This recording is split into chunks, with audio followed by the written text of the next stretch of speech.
Boa noite, amigos. Boa noite. Caridade e amor, né? Foi falado aí agora. Agora a gente vai falar sobre os trabalhadores da última hora. Será que tem algo a ver? Será que está tudo conectado? Sair uma noite fria, onde o cansaço já bateu, e a gente escolhe estar aonde? A gente escolhe estar na casa de Jesus. Você diminui essa luz aí para não ficar tão clara. Melhora, gente? Sim. Então hoje nós vamos falar dos trabalhadores da última hora.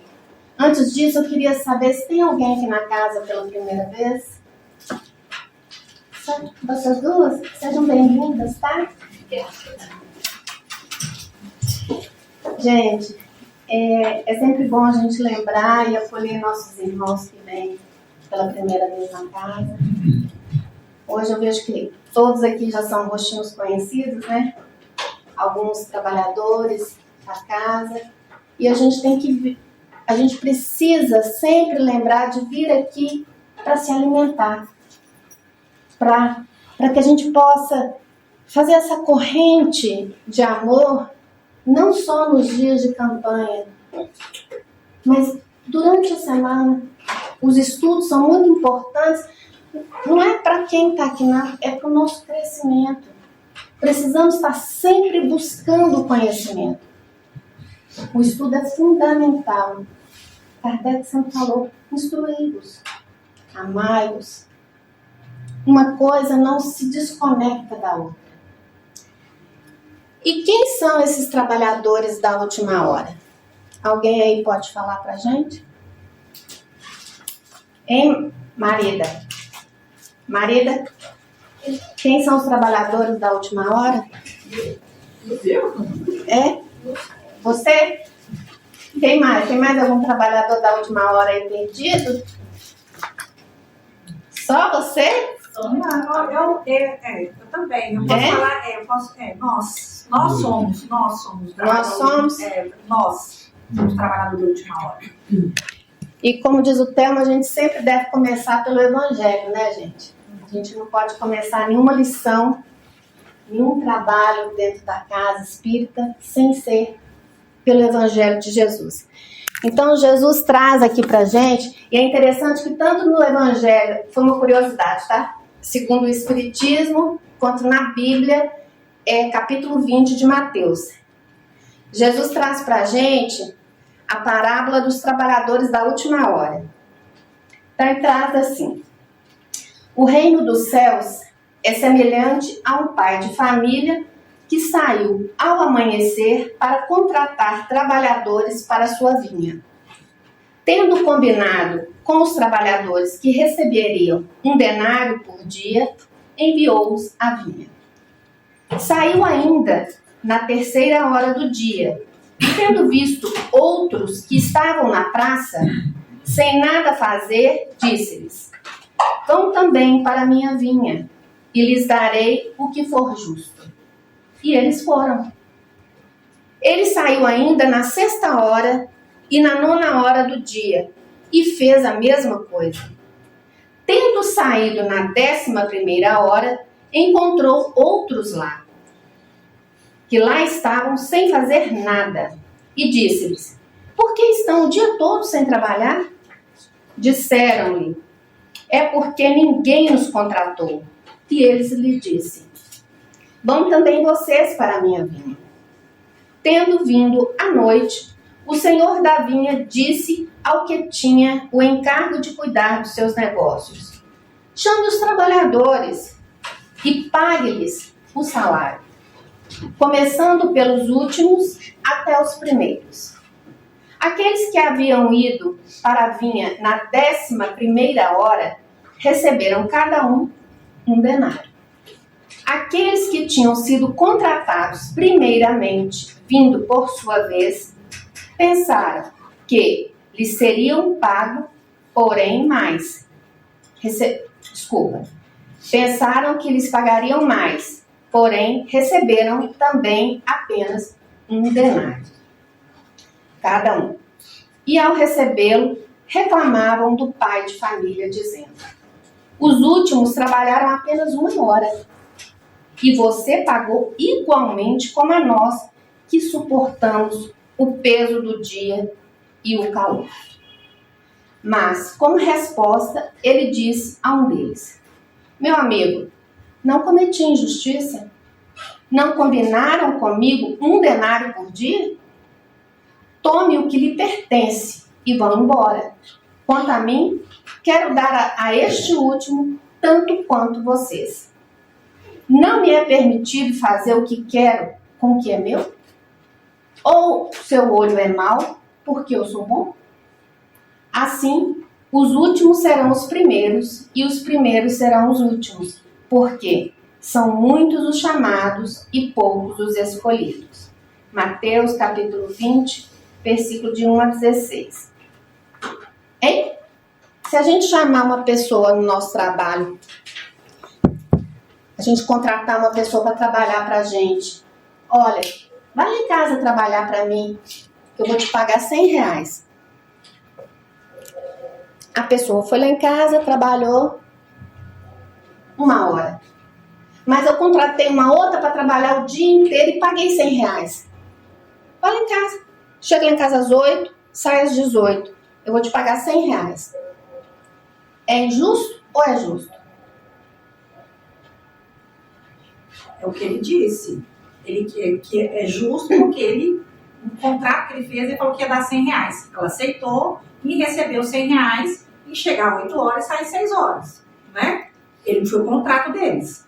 Agora, se ele está dando para o outro que trabalhou menos, ela não tem que questionar, porque ela já tinha concordado com ele em receber R$100. Se ele quer dar a mais, ela está achando ruim dele fazer o bem dele, né? Ela está achando ruim em cima disso. Então, não é injusto. E é que o contrato já tinha esse... É que é negócio. O que é conversado é entendido. Né? Que é conversado antes. É combinado. Combinado e sai caro. É combinado não sai caro. Mas aí a gente cai aonde? O outro está incomodado. Olha, eu fiquei o dia inteiro no sol. O outro chegou aqui e só deu um...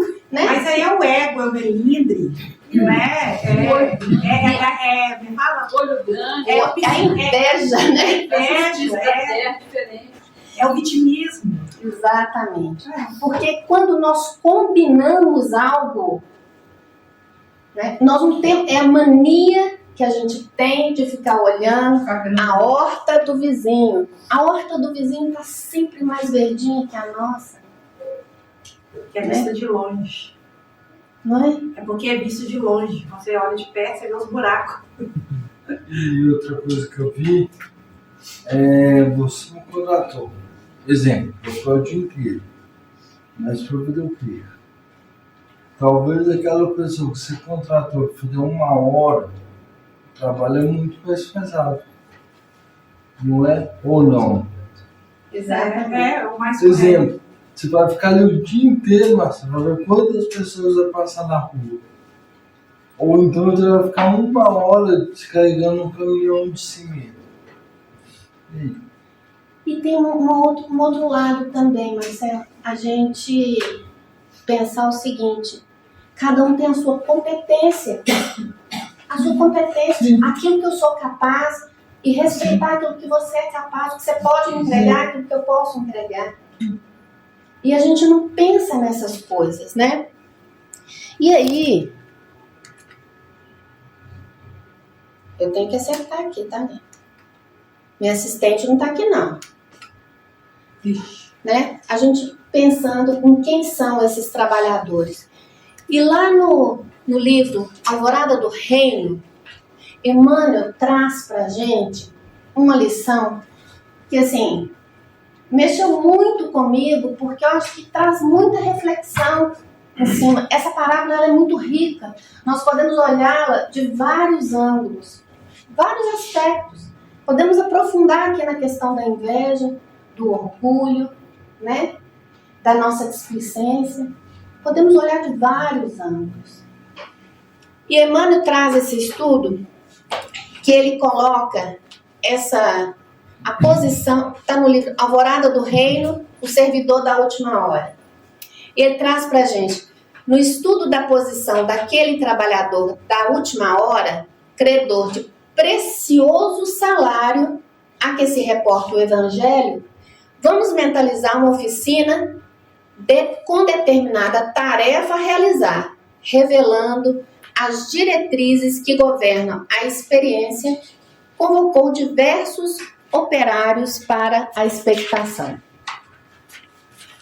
Então ele traz ali, os primeiros chegados, quando a manhã surgia promissora, começaram a examinar, pela manhã, começaram a examinar indefinidamente a obra, discutindo particularidades e nusga, com menosprezo do tempo.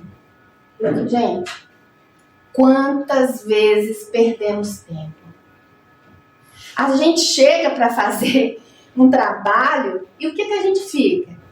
Questionando, criticando, discutindo os mimimi, ao invés da gente pegar uma vassoura e limpar um chão, ao invés da gente, o que está precisando aí para fazer? Não, aí fica ali discutindo, não, será que eu vou fazer isso? Não, será que eu dou conta disso? Não, mas o Telmo está ali à toa. Por que ele está ali à toa? Por que ele está à toa? Por que ele não está trabalhando? Por que o outro não está fazendo isso? E ficar ali discutindo, sabe aquele negócio? Discutindo o sexo dos anjos e ninguém chega a conclusão nenhuma. E o que a gente faz? Menosprezo do tempo, a gente chega, fica correndo aqui em círculo, né? Vem fazer um trabalho, uma atividade, seja na casa espírita, seja no nosso trabalho, lá onde a gente é pago para trabalhar, que a gente recebe por hora, e a gente fica ali, no cafezinho, no celular, no WhatsApp, no banheiro, quando viu, o tempo passou. Chegou a hora do almoço, a hora do lanche, eu fui embora. Às vezes a gente vem para a tarefa e aí fica ali sem ter um rumo, preocupado com fulano, com ciclano, e o que eu saio daqui levando? O que eu deixo aqui? Nada, perda de tempo. A gente entra vazio e sai vazio. A gente vai para o nosso trabalho para produzir e chega lá e não faz nada. A gente chega na nossa casa, ao invés da gente se conectar com o nosso marido, com o nosso filho, com o nosso pai, com a nossa mãe, seja com quem for, perdemos tempo nas telas.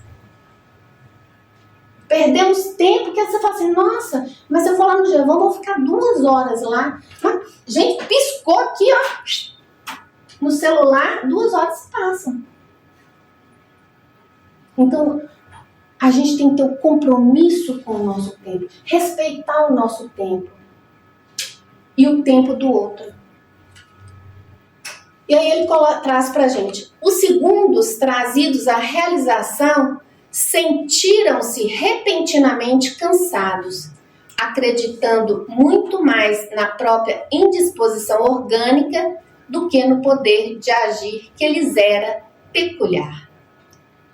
Quantas vezes as pessoas chegam para fazer uma atividade, seja em que local for, seja na casa espírita ou no trabalho, e a pessoa só fica, eu tô tão cansada, mas eu tô doente, mas eu tô isso, mas eu tô aquilo, uma querela sem fim, chega atrasado, não tem compromisso com o horário, não tem disciplina com o seu trabalho, com a sua casa, com as pessoas com que ama, que diz que ama. Se você ama a pessoa, você tem um compromisso.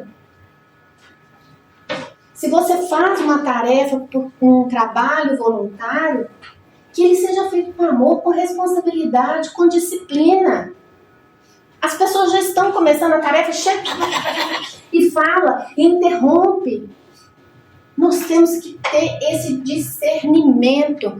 A falta de compromisso e disciplina com o dia, com o horário de tarefa, de trabalho. Nós temos que dividir o nosso tempo e a nossa disposição com aqueles que amamos. Evitar o desperdício de tempo, evitar essa insatisfação. Porque, gente, eu estava pensando sobre quando a gente vem fazer uma tarefa no centro, a gente tem que vir com alegria. Falar de Jesus é falar para acalmar o nosso coração. É para aliviar. A gente vem aqui para deixar a nossa dor. A gente vem aqui para suportar lá fora. A gente vem aqui buscar o nosso acalento, o nosso bálsamo. Se viermos aqui, eu vou lá. Nossa, hoje é dia de palestra. Nossa, hoje é dia de campanha. Tudo é um tormento. Não, que alegria, que oportunidade. Hoje é dia de servir a quem? Hoje é dia de servir a Jesus. Hoje é dia de trabalhar para quem merece. Mas não é só que não. É todo dia, é toda hora. É ser grato pelos milagres que recebemos todo o tempo. Abrir os olhos, levantar, corpo perfeito, um trabalho, uma casa, uma blusa de frio, muita gente sentindo frio lá fora. É a gratidão. Então que nós não sejamos esses segundos que só chegam para reclamar. Vamos trazer mais de nós. Vamos deixar o nosso cadinho de dor lá fora para vir entender o que a gente pode servir. Porque quando eu deixo a minha lá, Jesus cuida dela. Quando a minha dor está lá, sangrando, Ele está cuidando da minha. E eu posso caminhar. E eu posso ser útil. E aí ele fala que os terceiros transportados ao recinto, quando o sol avançava, preferiram invariável repouso, à espera da orientação e esclarecimento, como se a oficina lhes não houvesse ofertado previamente o programa de ação. A gente finge bobo, né? A gente quer o quê?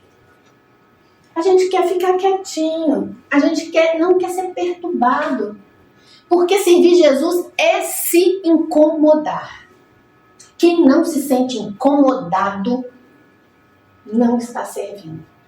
O Cristo, Ele nos incomoda, Ele nos constrange.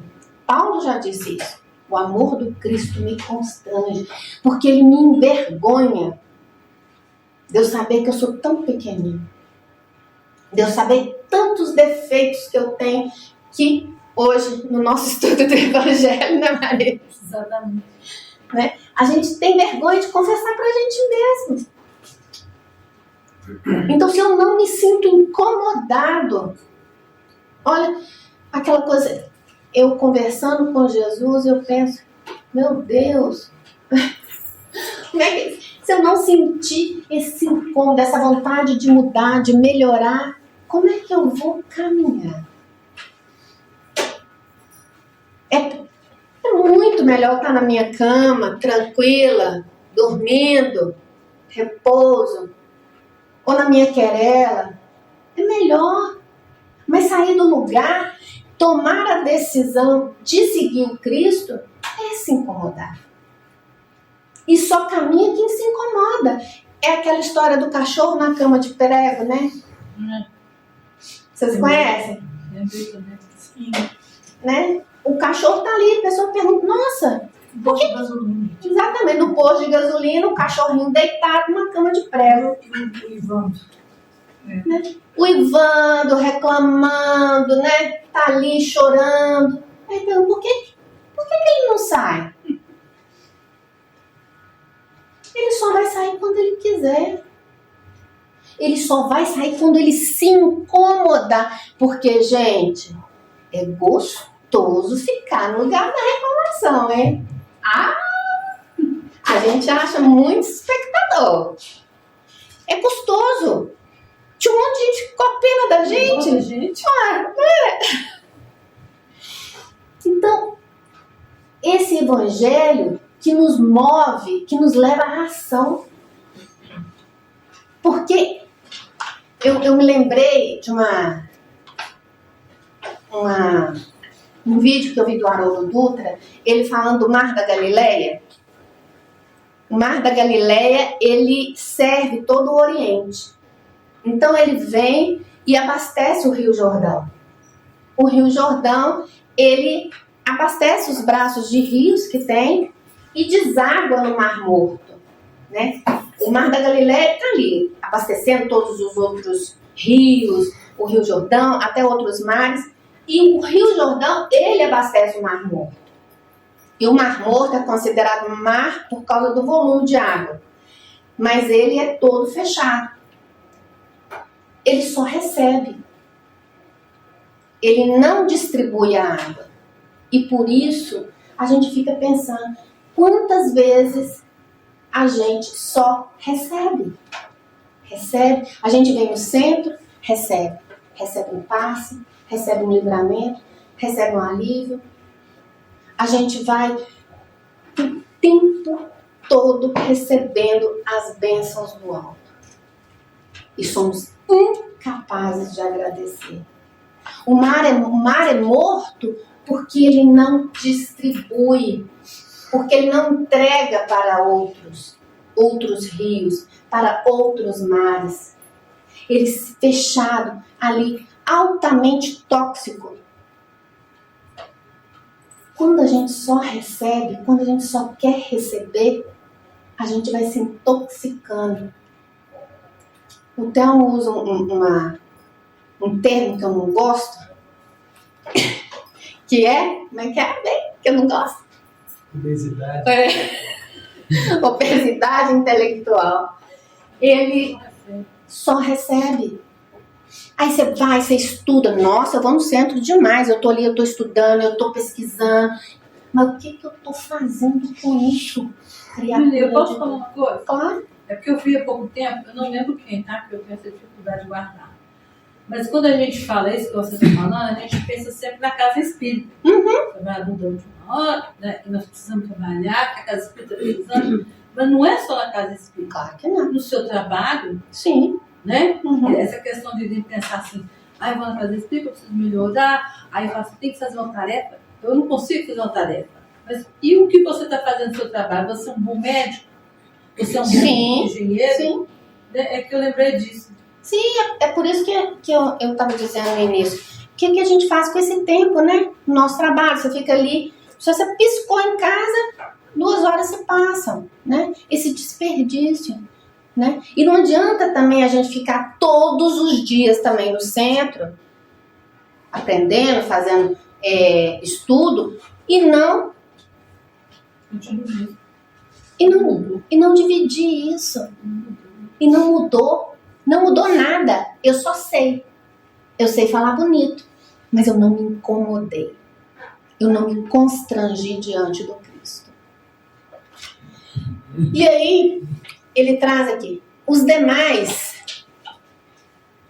os terceiros transportados ao recinto quando o sol avançava, preferiram invariável repouso à espera de orientação e esclarecimento, como se a oficina não os houvesse ofertado previamente o programa de ação, né? A gente sabe o que a gente precisa fazer, né? Os demais, conduzidos à casa nas derradeiras horas do dia, estacionaram na queixa, no desânimo, no medo e na distração. E a gente tem que vigiar, para que a gente não caia nessas pegadinhas do desânimo. Por isso a necessidade de ser alegre para servir o Cristo. Nós temos que tirar a ideia do Cristo morto, crucificado, porque isso não nos leva a nada. Nós temos um Cristo vivo, atuante, que caminha conosco. Lá, igual na estrada de Emaús, ele lá caminhou com os discípulos, eles custaram para perceber, opa, é o Cristo que está falando conosco. E ele caminha com a gente todo dia, a gente não percebe. E aí ele traz para a gente, eis porém, não, aqui ó, Os demais conduzidos à casa nas derradeiras horas do dia estacionaram-se na queixa e no desânimo, acotovelavam-se todos, inutilmente esquecidos de que o serviço lhes rogava devotamento e consagração. Né? É isso que a gente está falando, dessa alegria, dessa disciplina, desse compromisso. É um compromisso, gente. Terça-feira passada, a Maria veio aqui, não queria vir porque estava chateada, mas ela tinha um compromisso de vir aqui no nosso estudo. Ela veio. Quanta coisa boa aconteceu. Quem estava aqui sabe, né? Os nossos amigos, a nossa proteção espiritual, que vieram aqui reafirmar o nosso compromisso com Jesus, o nosso compromisso em levar o Evangelho. Não é de blá blá blá, não. É para se incomodar, né? É para vir. A gente vem mesmo sangrando, a gente vem mesmo doente, a gente vem mesmo precisando de não... eu não posso ir, eu tenho que ir. Porque quem precisa sou eu, não é o outro, né?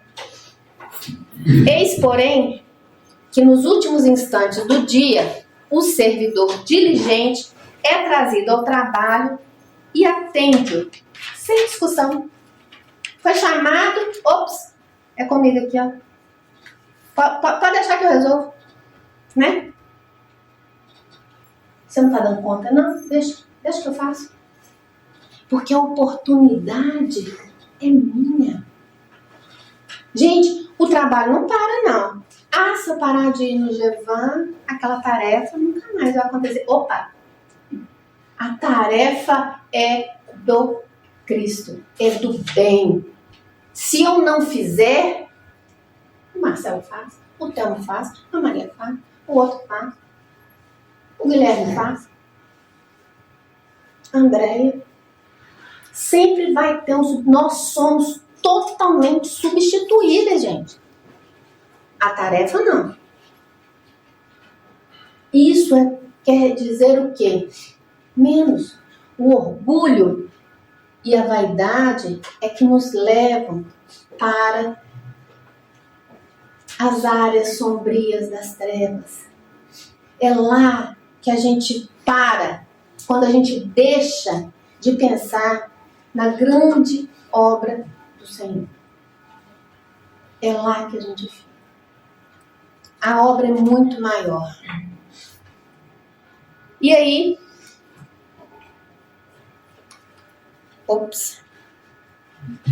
ele traz lá, né? Naturalmente, a esse vencimento é mais justo. Eu acho que eu pulei alguma coisa ali. Estava no final. Eis, porém, que os últimos, né? Os últimos instantes do dia, o servidor diligente é trazido ao trabalho e atende sem discussão. Naturalmente que a esse o vencimento é mais justo pelo esforço construtivo que assinalou a presença e lhe marcou a decisão. Que a gente estava falando. Às vezes a pessoa ficou ali 12 horas, mas nada fez. Nada. O outro ficou lá apenas 1 hora e fez a obra toda. Por quê? Você desperdiçou o tempo, você ficou reclamando, você queria dormir. Então, é pra gente refletir como que nós estamos procrastinando em todas as áreas da nossa convivência. Não é só no centro, mas no nosso trabalho. Porque eu penso o seguinte, quando você se dispõe a fazer algo, que você é contratado, e você não cumpre esse trato, você está roubando a pessoa. Não é? Você está roubando a pessoa. Sabe? Tem uma história que fala assim, um homem teve um sonho e no sonho ele desencarnou. Ele desencarnou e ele chega lá para conversar com Jesus. Jesus fala com ele, mas você roubou. Ele falou assim, roubei? Roubou. Ele falou, roubei o quê? Eu não tirei nada de ninguém. Como você fala que eu roubei? Aí ele falou assim, roubou e roubou várias vezes durante a sua vida. Ele falou, nunca tirei nada de ninguém. Aí só que lá no plano espiritual já tem aquele mini flashback, né? Mas só que assim, não é bem mini, não, porque é um telão, né? Aí ele falou, peraí que eu vou te mostrar.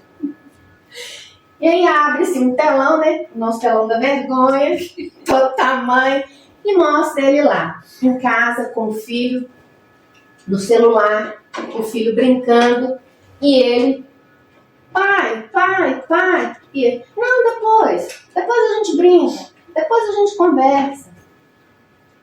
Você roubou memórias do seu filho, você roubou momentos de alegria, você roubou o laço que você podia ter feito com seu filho. Você escolheu ficar distraído com outras coisas. E aí Jesus mostra ele com a esposa. E ele vendo televisão. E a esposa reclamando. Mas a minha mulher é muito chata. Mas ela está reclamando porque você não fez. Você roubou minutos de afeto. Tempo de qualidade. Você roubou o amor que ela poderia te dar. Que você poderia ter com ela. Você roubou uma relação maravilhosa. E aí, ele mostra no trabalho, ele chegando atrasado, ele não cumprindo as atividades dele. Você roubou quem te contratou, porque você foi pago por hora. E o que você fez com o seu tempo? Então, gente, a gente deve refletir muito, porque tudo na nossa vida vai ser cobrado. Tudo é nossa responsabilidade. E às vezes a gente pensa que coisinhas à toa. Ah, mas é só um zap. Ah, mas é só isso. Ah, daqui a pouco eu vou. E eu perco a oportunidade de ser. Eu perco a oportunidade de ser verdadeiro com o outro. Né? E aí, ele traz aqui pra gente, né? Os demais conduzidos à casa nas derradeiras horas estacionaram. Não, eu pulei. Naturalmente que a esse o vencimento é mais justo pelo esforço, né? Vamos continuar aqui. Conserva contigo o ensinamento do Divino Mestre e não desfaleças. Ao longo dos teus passos aparece no mundo a sementeira do bem que te pede renúncia e boa vontade, sacrifício e compreensão. Gente, conserva contigo o ensinamento do Divino Mestre e não desfaleças.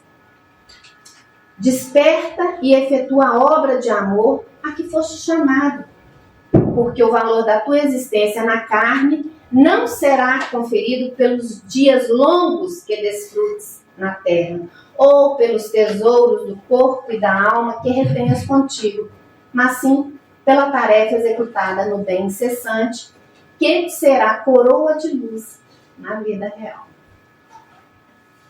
Então, gente, não é pelo tempo que a gente está aqui, é pelo que a gente está fazendo com ele. Somos todos chamados, os trabalhadores da última hora são os espíritas. Não. Os trabalhadores da última hora são os que estão despertos. São os que aceitam. São os que se constrangem do lugar que ocupam e querem melhorar. Né? E aí, o chamado dos trabalhadores da última hora. Ele traz aqui pra gente o significado desses trabalhadores, né?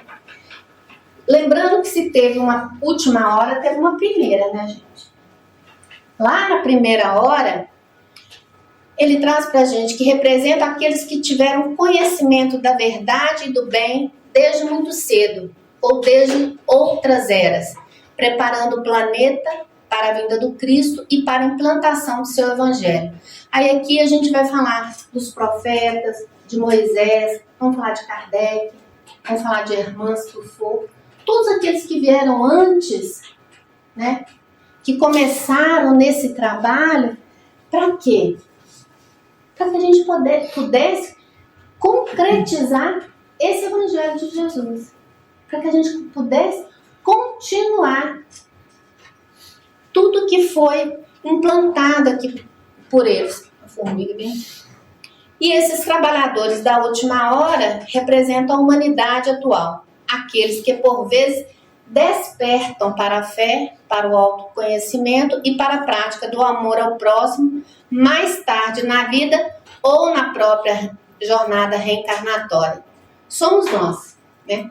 Claudicantes da doutrina espírita. Lembremos, nunca é tarde para começar. A gente fica pensando nessa... A última hora é o quê? Né? A última hora para esse despertamento, gente, o despertar para a fé é muito mais do que a gente só seguir uma religião. É muito mais profundo. O que nós estamos fazendo com esse despertamento? E se estamos despertos, né? A última hora não é o fim da nossa vida biológica, né? Mas do nosso despertamento. É o começo desse despertamento. Vamos entender o que o Cristo está nos pedindo. A última hora é o momento de transição que o planeta passa hoje. A gente sabe que a transição, né, a regeneração começou lá desde a vinda do Cristo. O próprio Cristo é um trabalhador da primeira hora. Ele veio trazer a lei de amor para nós. Essa oportunidade que a gente está tendo hoje, né? A Terra passa por dores de parto, deixando de ser um mundo de expiações e provas para se transformar em um mundo de regeneração. O convite para entrar na vinha do bem, foi feito há milênios por profetas, filósofos e pelo próprio Jesus. Nós passamos séculos ignorando o chamado, preferindo o orgulho, o egoísmo e a procrastinação. Quem sabe na próxima encarnação? Não é assim que a gente faz? Não dou conta não. Mas está muito difícil. Vamos jogar para a próxima? Meu irmão é muito difícil, eu não vou fazer as pazes com ele não. Né, Mari? Meu irmão é muito difícil, não vou fazer as pazes com ele não. Quem sabe na próxima vida? Meu pai é muito complicado. Fazer essa tarefa no centro é muito difícil. Quem sabe na próxima... Gente, tem uma próxima vida, eu sou imortal. E assim vai. Agora o dia está anoitecendo para o velho mundo e para o velho homem. A hora é agora. Gente, quando fala que o velho homem, a gente tem que deixar esse velho homem para trás. A hora é agora, nesse momento. E o Cristo sempre trouxe para nós. Ele nunca nos questionou o que fizemos antes. Ele não joga luz nos nossos pecados. Jesus sempre fala, vá e não peques mais. Ele nunca pediu uma listinha dos nossos pecados anteriores. Já pensou? Se ele fosse lá, chamasse Paulo, falasse assim, você matou os cristãos, você mandou matar Estevão. Olha só, quantidade de gente que você matou. O que você está fazendo aqui? Por que você está perseguindo os meus filhos? Por que você está perseguindo? Ele fez isso? Não. Ele foi lá e perguntou para Paulo, por que me persegues, Paulo? E Paulo precisou da cegueira, porque ele precisou fechar os olhos para esse velho homem. Ele precisou ficar cego para esse velho homem, para que ele pudesse despertar e abrir a sua visão espiritual para aquilo que Jesus estava ofertando para ele. Um novo começo. Jesus não fez isso também com Maria de Magdala. Ele não a condenou. Ele não condenou ninguém. E a primeira coisa que a gente faz é apontar o dedo para o outro. é apontar o dedo para o outro, sendo que a gente devia estar apontando para nós mesmos. Quem não tiver pecado, atira a primeira pedra. Atira. Então, o tempo urge. Os homens têm que ser instruídos na lei de amor e caridade. Os que foram sinceros na obra receberão a recompensa devido à sua coragem. Henry Heine, lá no Evangelho segundo o Espiritismo, no capítulo 20. O tempo está passando, gente. O relógio está, a ampulheta está caindo na areinha lá. E o que a gente está fazendo? O que a gente está fazendo com a nossa encarnação? Essa parábola, né, a compreensão da vinha e o salário, o que ela tem a nos ensinar? O dono dessa vinha é Deus, o Criador. A inteligência suprema nos convida constantemente a participar da grande obra de evolução e progresso da humanidade. E nós, como centelha divina, devemos prosseguir. Isso está lá no Livro dos Espíritos, na questão 132, qual que é a finalidade da encarnação dos espíritos. Nós estamos sendo convidados a quê? Deus impõe com o fim de levá-los à perfeição. Para uns é expiação, para outros uma missão. Então nós temos que cooperar nessa obra que Deus preparou para nós. E que o Cristo veio aqui nos ensinar. Veio deixar esse caminho para cada um de nós. Né? Não há atraso no plano divino. Alguém acha que as coisas acontecem por acaso? Ou acontecem antes do tempo? Ou atrasou? Mamãe costumava falar assim, ninguém morre antes do tempo. Vocês já ouviram isso? Ninguém morre antes do tempo. O Criador sabe das coisas. Não tem atraso no plano divino. O importante não é quanto tempo estamos nessa vinha, mas a intensidade e a disposição com que abraçamos o trabalho no momento em que a oportunidade bateu a porta. Bateu a oportunidade, pega! Pega! Evangelho é ação. Nós não somos mar morto. Nós não temos que ficar acumulando as coisas dentro de nós, nem conhecimento, nem raiva, nem rancor, porque isso adoece. Nada sobrevive no mar morto. Nada. Não tem vida. Nós estamos nos alimentando de quê? Né? O Evangelho é ação. Muitas vezes nós olhamos para essa parábola e pensamos, se não der para fazer nessa vida, né, eu faço na outra. Esse é o nosso primeiro grande equívoco esse é o primeiro grande equívoco. Até quando iremos permanecer renitentes no erro? Até quando a gente vai ficar ali paralisado? A hora é agora. É daqui para frente. Mas eu fiz tudo errado hoje, não importa. Você fez até 20h55. 20h56, você pode começar a fazer certo. Só esquece e segue. A vinha é o mundo, a nossa própria jornada, o campo de trabalho onde exercitamos a caridade, a nossa mediunidade e o amor ao próximo e a reforma íntima. A gente não pode deixar de esquecer, né, que aqui estamos exercendo a nossa mediunidade. Esse amor, a oportunidade de sermos caridosos. E a caridade não é só dar a cesta básica. A caridade está para além disso. A caridade nos pequenos atos que fazemos todos os dias. De escutar alguém, de ter paciência, de ser mais cuidadoso no trânsito. De olhar com compaixão para aquele que nos irrita.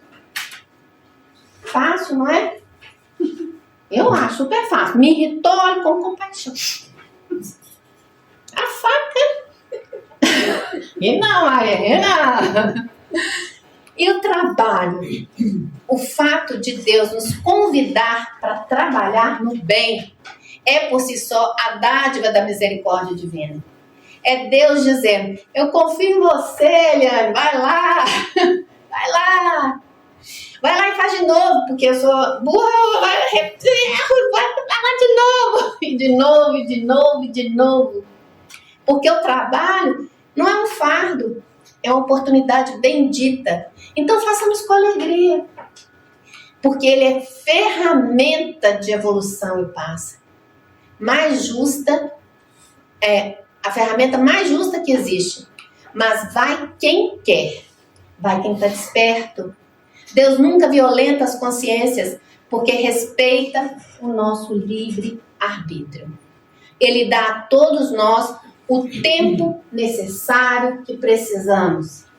A eternidade. Ele não vai vir aqui e falar assim, olha aqui, minha filha, você não conseguiu dessa vez, né? Você é bem burrinha, né? Vai, fica aí de castigo. Não, ele vai deixar eu vir de novo, de novo, de novo, até que eu perceba o quanto estou errada, até que eu me arrependa, até que eu decida caminhar com ele. E esse salário? Por que recebemos igual? E aí a gente tem que pensar na lei de causa e efeito. Eu fiquei refletindo sobre isso, porque aqui se faz e aqui se paga. Até o último centímetro. A justiça a conexão com a lei de causa e efeito, né? A justiça da parábola, pagar o mesmo salário a quem trabalhou 12 horas e a quem trabalhou apenas uma, só se explica perfeitamente através da reencarnação e da lei de causa e efeito, da ação e reação. O merecimento pelo esforço. A lei de causa e efeito estabelece que colhemos exatamente o que plantamos. Alguém que desperta tarde, mas trabalha com fervor imenso, gera uma causa positiva tão profunda que acelera a queima das dívidas passadas. Gente, a gente tem a oportunidade de quitar aí, ó, várias promissórias, né? Ao invés de você ter que reencarnar mais 499 milhões de vezes, você pode reencarnar só 400. 399, 370. A gente pode quitar. A gente pode se melhorar. A gente pode decidir essa melhora.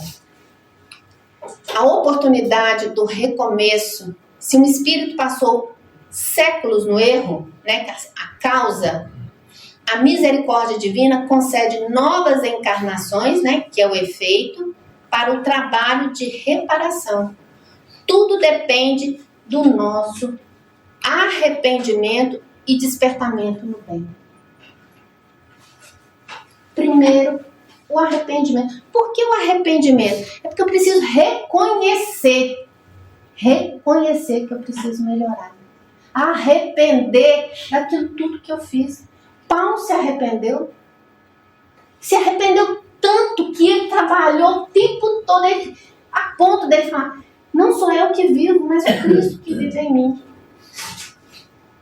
Tamanho o despertamento dele. E o salário? O salário da paz, o denário, né? É a conquista da paz de consciência e da evolução espiritual. Duas pessoas podem atingir o mesmo grau de pureza em tempos diferentes. O que a lei avalia é o estado final do coração do indivíduo e sua transformação moral e espiritual, e não a cronologia humana. Uns ascendem em séculos e outros em milênios. Onde que a gente se encaixa? Será que eu vou esperar séculos para ascender ou milênios? A gente tem que se questionar. A gente tem que se colocar na parede para que a gente possa caminhar. Porque se a gente ficar muito complacente, a gente não sai do lugar. Ser trabalhador da última hora não é fácil. Não são só os espíritas. São os nossos irmãos evangélicos que estão espertos. São os nossos irmãos católicos. É todo aquele que decidiu verdadeiramente caminhar com Cristo. Mas não é caminhar de mentirinha, não. É caminhar verdadeiro.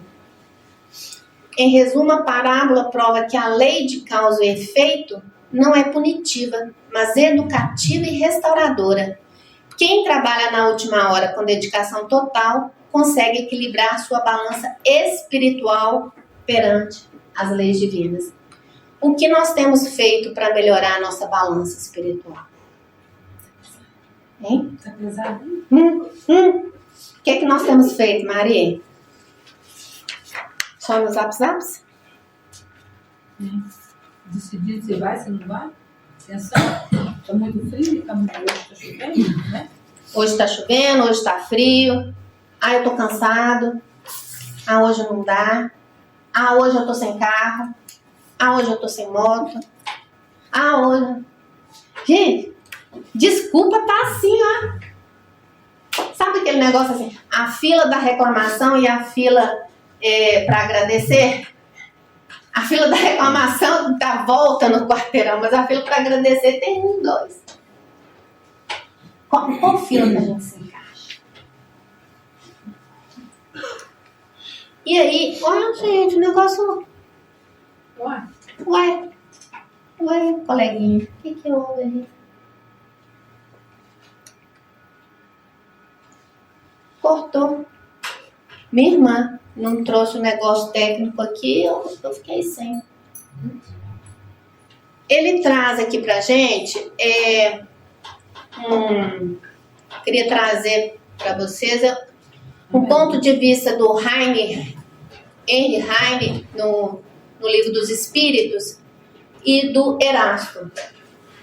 Aí a parte do Erasto eu vou falar de cabeça, que não tá aqui, tá? O Henry, ele traz uma base mais intelectual, porque dentro do livro do Evangelho, a gente tem 2 visões sobre essa parábola, né? Que eu fiz esse resumo. É claro que se a gente for pesquisando, a gente vai trazer outras visões, né? Como eu falei, são vários pontos de vista. E o Henry, ele traz pra gente o critério, deixa eu ver aqui. Ele traz aqui o critério de comparação entre o Henry e aqui deveria ter o Erasto, tá? A perspectiva principal. O Henry traz uma questão evolutiva. Eu não vou poder ler dali não, porque aquilo ali tá avacalhado, tá? Ele faz essa base intelectual que ele traz pra gente, ele faz o espírita compreender o seu papel na história da Terra. Ele traz essa reflexão, ele mostra que o espiritismo não surgiu por acaso, né? Mas como um coroamento de um longo processo de revelações. O trabalhador se sente acolhido e valorizado pelo Pai. Então ele traz aquela reflexão sobre o trabalho. Sabe aquela coisa assim mais informativa, mas reflexiva e filosófica do trabalhador espírita. E o Erasto, ele já traz mais um choque de realidade. Ele traz pra gente a valorização, né? Ele lembra que o conhecimento histórico e teórico não tem valor se o indivíduo continua orgulhoso, melindroso e egoísta. Ele traz pra gente os pontos práticos que devemos trabalhar.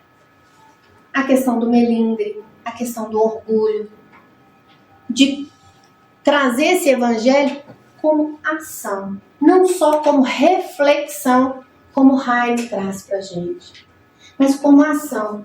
É agora que a gente precisa arregaçar as mangas e definir se iremos caminhar com Jesus ou não.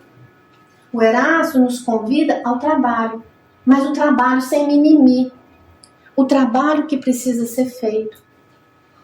Porque, gente, tem muita coisa pra gente fazer. Muita. É imensa a seara de Jesus. A gente não se pensa, mas eu preciso ganhar meu pão, preciso disso, preciso... Vamos, gente, tudo é válido. Tudo é válido. A gente só precisa entender que o Cristo pede da gente. O que ele pede da gente? Nada. Lá no livro dos Espíritos fala que para a gente ser melhor, nós precisamos de quê? De quê? Vontade. Hã? Vontade. Com? Não. Não é com esforço, não. Com Pouquíssimos. pouquíssimos esforços. Pouquíssimos esforços. É só um pouquinho. É só um pouquinho que a gente sai do lugar. É um pouquinho hoje, é um pouquinho amanhã. Mas eu preciso fazer uma coisa grandiosa. Grandiosa para quê? Para quem? Faça. A gente precisa sentir o que a gente está fazendo. Entender. A gente precisa passar por todos os nossos sentidos para que aquilo faça sentido, gente. Eu falei sentido 2 vezes. Era isso, me parece bololô aqui. A gente precisa sentir para poder dar para o outro. Precisa passar por nós, pelo nosso pensamento, pelas nossas emoções, pelo nosso coração. Não basta só a gente fazer da boca para fora. Eu volto a falar, a gente precisa se incomodar. Se incomodar com quem a gente é. Se incomodar como a gente está, na verdade. E pensar que a gente pode ser muito melhor. Mas não é fazer, grandes coisas. É com pouquíssimos esforços. Faz um pouquinho que sua vida adianta. Faz um pouquinho que você diminui os seus débitos. Faz um pouquinho hoje, faz um pouquinho amanhã. Reconheça os milagres da vida. Os milagres que recebemos todos os dias. E agradecer. Porque quem tem gratidão gera o quê, Théo? Gratidão gera o quê? Felicidade. Felicidade. Só é feliz quem é grato. Grato pela oportunidade. Grato por estarmos aqui uma terça-feira à noite, fria, todos cansados, queríamos estar em casa, com a nossa barriguinha cheia, debaixo da nossa coberta, vendo Netflix, e etc, etc. Mas não. A gente se incomodou. A gente veio. A gente veio porque o Cristo é muito bom. Ele só traz alegria para nós. E quanto mais a gente caminha com Ele, mesmo que a gente não reconheça, igual os discípulos não reconheceram na estrada de Emaús, Ele está ali. Olha para o lado. Para um pouquinho durante o seu dia. Ele está ali. É só a gente ter vontade. Vontade. Então, que Jesus possa estar sempre conosco e que nós possamos estar despertos para o chamado dele. E que possamos, todos os dias, agradecermos a oportunidade dessa encarnação, a oportunidade de conhecermos os ensinamentos dele e que possamos colocar em prática um pouquinho, gotinhas por vez. Muito obrigada, gente.